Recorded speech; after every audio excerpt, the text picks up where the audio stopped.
folks, this is James here from the AI team. I wanted to show one other feature that we've added in our Inference product, and that's around function calling. So to give folks some context, a lot of times when you're generating text with a language model, you don't actually want natural language. You want something structured that you can take and plug into some other program that you've already written. So in this example, I'm going to show you a prompt where I have these functions that I've predefined that I want to execute on my end, and I want the language model to take a natural language request and turn it into the specific structured data that I need in order to actually execute the function. So this is just a test example here where I have two functions to search on two different websites. One is searching the web for content, and the other is searching for research papers, and they both take a query argument. This is just a toy example here.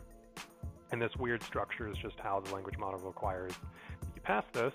So you define the functions up top, and then you say what you want to do, right? So I want to search for pictures of cats here.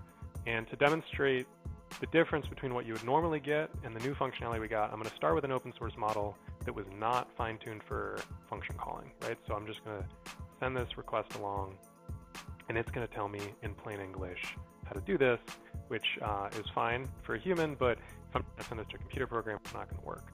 So let's use our new function calling fine-tuned model that we offer through our API and see if we get more structured data back.